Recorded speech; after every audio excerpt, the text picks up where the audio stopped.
ಇನ್ನು ಬೆಂಗಳೂರಿನ ಜನರ ಗಮನಕ್ಕೆ ಇವತ್ತು 3 ನಿಲ್ದಾಣಗಳಲ್ಲಿ ಮೆಟ್ರೋ ಸಂಚಾರವನ್ನು ಸ್ಥಗಿತಗೊಳಿಸಲಾಗಿದೆ. ಹಸಿರು ಮಾರ್ಗದ 3 ಸ್ಟೇಷನ್ಗಳೇನಿದೆ, ಸೊ ಅಲ್ಲಿ ಇವತ್ತು ಮೆಟ್ರೋ ಇರೋದಿಲ್ಲ. ಸೊ ಇದಕ್ಕೆ ಕಾರಣ ಸದ್ಯಕ್ಕೆ ಇರುವಂಥ ಒಂದಷ್ಟು ಟೆಕ್ನಿಕಲ್ ಸಮಸ್ಯೆಯನ್ನು ಸರಿ ಮಾಡುವಂಥದ್ದು. ಪೀಣ್ಯ ಇಂಡಸ್ಟ್ರಿ ನಿಲ್ದಾಣದಿಂದ ನಾಗಸಂದ್ರದವರೆಗೆ, ಪೀಣ್ಯ ಇಂಡಸ್ಟ್ರಿ ಈ ಒಂದು ಸ್ಟೇಷನ್ನಿಂದ ನಾಗಸಂದ್ರದವರೆಗೆ ಸ್ಥಗಿತವಾಗಿದೆ. ನಾಗಸಂದ್ರ, ದಾಸರಹಳ್ಳಿ, ಜಾಲಹಳ್ಳಿ ಸ್ಟೇಷನ್ಗೆ ಇಲ್ಲ ಸಂಚಾರ. ಸೊ ಬೆಳಗ್ಗೆಯಿಂದ ರಾತ್ರಿವರೆಗೂ ಕೂಡ ಸಂಚಾರ ಸ್ಥಗಿತ ಇರುತ್ತೆ. ವಿಸ್ತೃತ ಮಾರ್ಗದಲ್ಲಿ ಸಿಗ್ನಲಿಂಗ್ ಟೆಸ್ಟ್ ಏನಿದೆ, ಸೊ ಇದನ್ನು ಈಗ ಚೆಕ್ ಮಾಡ್ತಾ ಇರೋದ್ರಿಂದ ನಾಗಸಂದ್ರ ಟು ಮಾದಾವರ, ಸೊ ಈ ಮಾರ್ಗದಲ್ಲಿ ಟೆಸ್ಟ್ ಆಗ್ತಾ ಇದೆ. ಪೀಣ್ಯಕ್ಕೆ ಹೋಗಬೇಕು ಅಂತ ಹೇಳಿದರು, ಪೀಣ್ಯದಿಂದ ಎತ್ತಬೇಕು ಅಂತ ಹೇಳಿದರು. ತಕ್ಷಣ ನಾವು ಆಟೋ ಕೇಳಿದ್ದೀವಿ. ಆಟೋದಲ್ಲಿ ದುಪ್ಪಟ ಚಾರ್ಜಸ್ 50 ರೂಪಾಯಿ ಕೇಳ್ತಾ ಇದ್ದಾರೆ ಸರ್. ಇಲ್ಲಿಂದ ಒಂದು 30 ರೂಪೀಸ್ ಇರ್ಬೋದು ಆಟೋಗೆ. 50 ರೂಪಾಯಿ ಕೇಳ್ತಾ ಇದ್ದಾರೆ. ಕಷ್ಟ ಆಗುತ್ತೆ ಸರ್, ಯಾಕಂತಂದರೆ ಜಸ್ಟ್ ಒಂದು 2 ಕಿಲೋಮೀಟರ್ಸ್ ಇರ್ಬೋದು. ಸೊ ಅಷ್ಟಕ್ಕೇ 50 ರೂಪೀಸ್ ಅಂತಂದರೆ ದುಬಾರಿ ಆಗುತ್ತೆ. ನಾವು 30 ರೂಪೀಸ್ ಕೊಡ್ತೀವಿ ಅಂತ ಹೇಳಿದ್ವಿ, ಅವರು ಒಪ್ತಾ ಇಲ್ಲ. ಸೊ ಹಾಗಾಗಿ ರೈಲ್ ಎಲ್ಲಿಂದ ಎಲ್ಲಿಗೆ ಓಡಾಡೋರು ಸರ್ ನಾರ್ಮಲ್ ಆಗಿ? ನಾವು ತುಮಕೂರಿಂದ ಬೆಂಗಳೂರಿಗೆ ಬರ್ತಾ ಇದ್ದೀವಿ. ಈಗ ನಾನು ಜಯನಗರ ಹೋಗಬೇಕು. ನಾನು ಓಡಾಡ್ತೀರಾ ಸರ್? ರೆಗ್ಯುಲರಾಗಿ ಓಡಾಡ್ತೀನಿ. ಆಮೇಲೆ ಸ್ಕೂಲ್ ಟೀಚರ್ ಸರ್. ಈಗ ಮೆಟ್ರೋ ಇಲ್ಲದೆ ಇರುವಂಥದ್ದು ತುಂಬ ಕಷ್ಟ ಆಗುತ್ತೆ ಸರ್. ಮೆಟ್ರೋ ಆದರೆ ಬೇಗ ಟೈಮ್ ಪಿಕಪ್ ಮಾಡ್ಬೋದು. ಎಷ್ಟು ಸರಿ?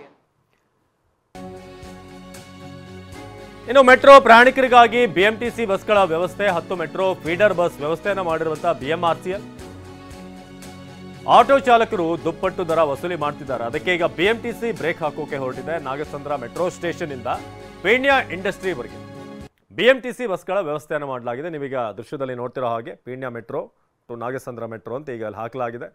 ಭಾಳಷ್ಟು ಒಬ್ರು ಹೇಳ್ತಾ ಇದ್ರಲ್ಲಿ ಈ 30-40 ತಗೊಳ್ಳೋದಿಲ್ಲ, 60 ತಗೊಳ್ತಾ ಇದ್ದಾರೆ. ಸೊ ಆ ಕಾರಣ ಕಷ್ಟ ಆಗ್ತಿದೆ ಅಂತ. ಸೊ ಈಗ ಬಿಎಂಟಿಸಿ ಬಸ್ಗಳನ್ನು ಬಿಟ್ಟಿರೋದ್ರಿಂದ ಮಹಿಳೆಯರಿಗಂತೂ ಒಳ್ಳೆಯದಾಯಿತು, ಅಲ್ಲಿ ಫ್ರೀ ಹೆಂಗೂ ಇದೆ. ಇನ್ನು ಪುರುಷರಿಗಂತೂ ಈಗ ಏನು ಟ್ರೈನ್ಗೋಸ್ಕರ ಕಾಯ್ತಾ ಇದ್ರು ಅಥವಾ ಸ್ಟೇಷನ್ಗೆ ಹೋಗಬೇಕು ಅಂತ ವೆಯ್ಟ್ ಮಾಡ್ತಾ ಇದ್ರು, ಸೊ ಅವರಿಗೆ ಬಿಎಂಟಿಸಿ ಬಸ್ಗಳ ವ್ಯವಸ್ಥೆಯನ್ನು ಮಾಡಲಾಗಿದೆ. ಸೊ ಬಸ್ ಬರೋವರೆಗೂ ಕೂಡ ಆಟೋ ಚಾಲಕರ ಹಾವಳಿ ಇತ್ತು ಇಲ್ಲಿ. ಆದರೆ ಈಗ ಹೆಚ್ಚುವರಿ ಬಸ್ಸನ್ನು ಬಿಟ್ಟಿದ್ದರಿಂದ ಎಲ್ಲರೂ ಕೂಡ ಬಸ್ ಮೂಲಕ ಸ್ಟೇಷನ್ವರೆಗೆ, ಅಂದರೆ ನೆಕ್ಸ್ಟ್ ಸ್ಟೇಷನ್ವರೆಗೆ ಎಲ್ಲಿಂದ ಟ್ರೈನ್ ಆರಂಭ, ಮೆಟ್ರೋ ಸಂಚಾರ ಆರಂಭ ಆಗುತ್ತೆ, ಸೊ ಅಲ್ಲಿಂದ ಹೋಗ್ತಿದ್ದಾರೆ.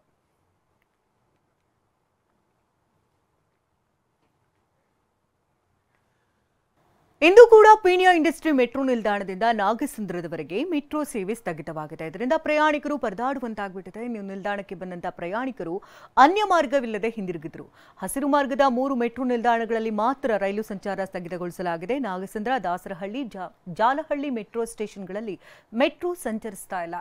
ಇನ್ನು ನಾಗಸಂದ್ರದಿಂದ ಮಾದಾವರ ವಿಸ್ತೃತ ಮಾರ್ಗದಲ್ಲಿ ಸಿಗ್ನಲ್ ಟೆಸ್ಟ್ ನಡೀತಾ ಇರುವಂತಹ ಹಿನ್ನೆಲೆಯಲ್ಲಿ ಮೆಟ್ರೋ ಸಂಚಾರ ಸ್ಥಗಿತಗೊಳಿಸಲಾಗಿದೆ. ಈ ಹಿನ್ನೆಲೆಯಲ್ಲಿ ಈಗ ಬಸ್ ವ್ಯವಸ್ಥೆ ಕೂಡ ಆಗಿರುವಂತಹ ದೃಶ್ಯಗಳನ್ನ ಏನು ಗಮನಿಸ್ತಾ ಇದ್ದೀರಿ. ಆಗಸ್ಟ್ 30 ಹಾಗೂ ಸೆಪ್ಟೆಂಬರ್ 6 ಮತ್ತು 11ರಂದು ಕೂಡ ಪೂರ್ಣ ದಿನ ರೈಲು ಸಂಚಾರ ಸ್ಥಗಿತಗೊಳ್ಳಲಿದೆ. ನಾರಂಗ್ ಥಿಯೇಟರ್ ಹೋಗ್ಬೇಕಾಯ್ತು. ಈಗ ನಾವು ಬೆಳೆ ಆಡಿಸ್ಕೊಬಿಡ್ದು ಓಡು ಬಸ್ ಸ್ಟಾಪ್ ಅಲ್ಲೇ ನಿಲ್ಸಿದ್ದಾನೆ ಅವನು, ಅಲ್ಲೊಂದು ಓಡ್ ಬರ್ತೀವಿ. ಇಲ್ಲಿ ಬಂದರೆ ಇವರು ಮೆಟ್ರೋ ಅಲ್ಲಿಗೆ ಹೋಗ್ಬೇಕಂತ ಹೇಳ್ತಾ ಇದ್ದಾರೆ.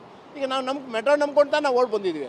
ಈಗ ತಿರುಗಿ ನಾವು ಅಲ್ಲಿಗೆ ಹೋಗ್ಬೇಕು, ಈಗ ಬಸ್ ಸ್ಟಾಪ್ಗೆ ಹೋಗ್ಬೇಕು. ಈ ಥರ ಮಾಡಿದ್ರೆ ಹೆಂಗೆ? ಇವರು ನಮ್ಗೆ ಏನೋ ಮೆಸೇಜ್ ಕೊಡಬೇಕಲ್ಲ, ಅವರು ಮೊಬೈಲನ್ನ ಕಳಿಸ್ಬೇಕು, ಏನೋ ಪೇಪರ್ನ ಹಾಕ್ಬೇಕು. ನಾವು ದಿವಸ ಪೇಪರ್ ನೋಡೋರು ಹೇಳ್ಬೇಕತ್ತಾನೆ. ಅವರು ಮೆಟ್ರೋಲ್ಲಿ ಯಾವಾಗಲೂ ಓಡಲ್ಲ, ಯಾವಾಗಲೂ ಒಂದೊಂದು ಸಾರಿ ಓಡಾಡ್ತೀವಿ. ನಮ್ಮದು 2 ವೀಲ್ ಇದೆ, 2 ವೀಲರ್ ರಿಪೇರ್ ಆಗಿಬಿಟ್ಟಿದೆ. ಈಗ ನಾವು ಮೆಟ್ರೋ ಹೋಗ್ಬೇಕು. ಈಗ ಬಸ್ಸಲ್ಲಿ ಬಂದರೆ ಏನು ನಿಂತ್ಕೊಳ್ಳೋಕ್ಕಾಗಲ್ಲ, ಹಂಗೆ ಆಗಿದೆ ಬಸ್ನಲ್ಲಿ. ಕಷ್ಟ ಆಗುತ್ತೆ. ಈಗ ಬಸ್ಗೆ ಹೋಗ್ಬೇಕು ಈಗ ತಿರುಗಿ. ಈಗ ನಾವು ಹೋಗೋದಕ್ಕೆ ಈಗ 10 ಗಂಟೆ ಆಗೋಗುತ್ತೆ. ಈಗ ಓನರ್ ಬೈತಾ ಇರ್ತಾರೆ ನಮ್ಮನ್ನು, ಯಾಕ್ರೆ ಲೇಟು ಅಂತ. ನಾವು ಈ ಕಷ್ಟ ಎಲ್ಲ ಅವ್ರಿಗೆ ಗೊತ್ತಾಗಲ್ಲ ಓನರ್ಗಳಿಗೆ.